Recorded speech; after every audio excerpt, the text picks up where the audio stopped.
Buehler and this and that. And I just wanted to use this analogy for Cappy because I know things like pitch sequence and all that kind of confuse him in terms of like how guys approach each other. He doesn't know I think that there's no mystery as to what it is that he found. Walker Buehler's been a big-time pitcher since college.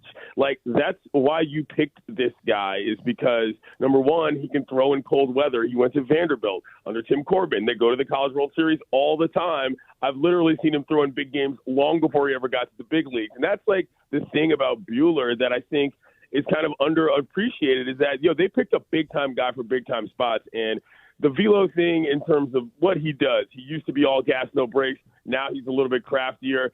It's a makeup thing that literally was part of the reason why he went so high to begin with, Cappy. You know what I'm saying? It's like picking a kid from a Power 5 school, who to be your quarterback or, for that matter, your kicker, because they just know the spots. They've been in competitive games late in their careers and late in their lives. And Buehler, I think, showed it about as well as he ever has last night. That dude, I am thoroughly impressed with how he's managed to turn his career around with what looked like he could have basically been on the shelf. And let's also not forget he's got a lot of money on the line here, Cappy. Yep. You know what I'm saying? Yeah. And that's, I think, as much a part of it anyway. But, hey, they capitalized on it. The dude had a great night last night. Big CY, it's interesting you mentioned that's how I call him. That's how I like to refer to him as. I'm not going to say, hey, Clinton, hey, Big CY.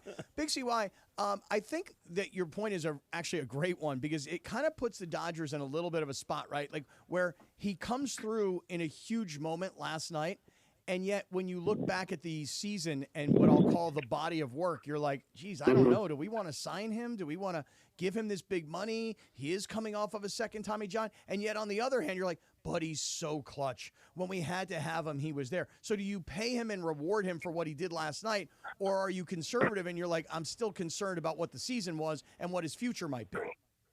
Well, the truth is that I think that there are going to be other teams that are plenty willing to pay him. The concern was that if he didn't have this postseason, that not a lot of teams would want him, that his overall asking price would just plain go down. He's making himself a lot of cash on the bump, as they say, right now, and I think that actually might work against the Dodgers. And you got to understand also the Dodgers are operating sort of in a different scale than a lot of other people because he's not the only guy with two Tommy Johns that's looming about in terms of who may or may not be on the staff. So, look, do I think that there's some value in looking at a Walker Buehler and saying, man, maybe we want to keep that guy for continuity's sake, for some level of, just internal whatever in terms of judging people you already have versus people that you don't know what they're going to be. Yeah, but I just don't think that's going to happen. I think the premium is a little too high for somebody with that. And I also think that other teams are going to be more willing to overpay for somebody with his kind of experience, his kind of stuff, and frankly, his kind of name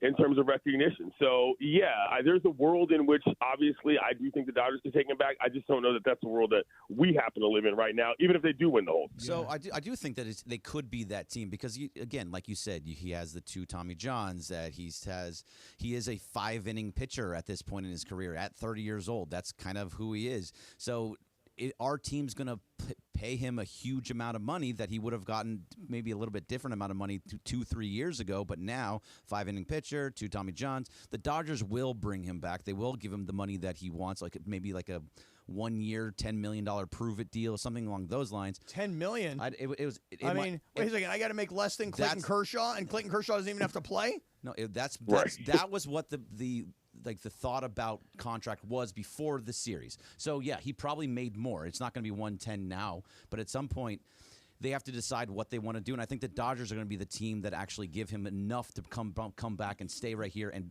keep with this pitching staff and Mark Pryor. You want to know something, though, Greg? Yeah. Let me tell you something.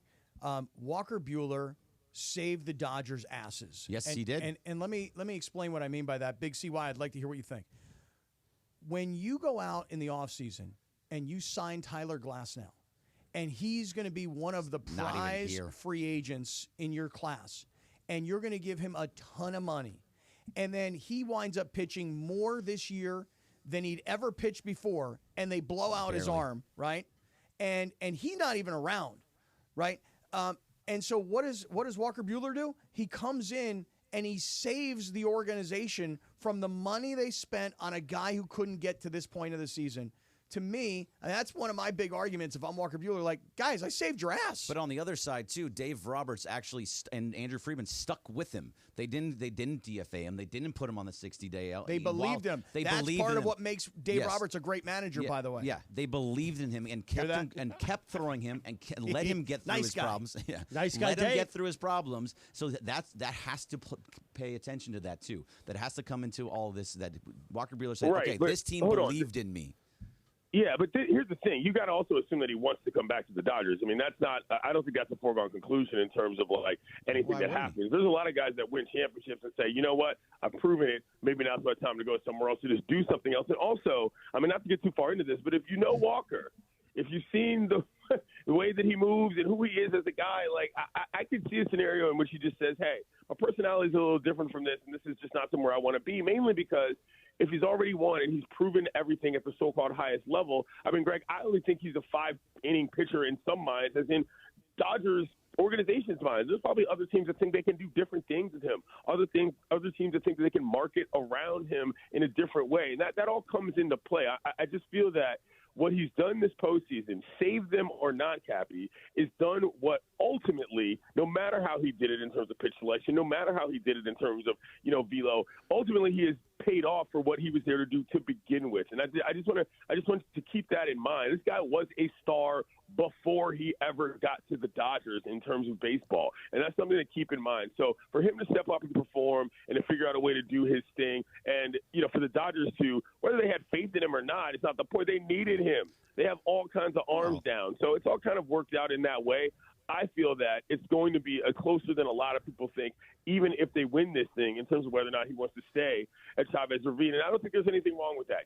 That is the life cycle of the way pitchers work with certain franchises these days, especially a franchise like the Dodgers that uses as many arms as they do on a regular basis. Yeah, I just think that you can't understate the fact of how much that the Dodgers organization did believe in him, kept him around, didn't put him on ILs, didn't let him do his thing, let him go to Florida to get it worked out away from the team, let him do what he needed to do. I don't feel like he feels like I don't want to be on the Dodgers because of all those things. That's not what I'm saying. What I'm saying is that when that money shows up, and you've got that one chance when you are a pitcher, specifically one that's had double TJ and all that, you've got to make that choice for something well beyond sort of just the franchise. And I think that it's understandable that if going through all that, they trusted him. But again, they had to have him. So it would have been foolhardy not to invest in the guys that you have as opposed to throwing them on the scrap heap, something that's happened plenty of times before.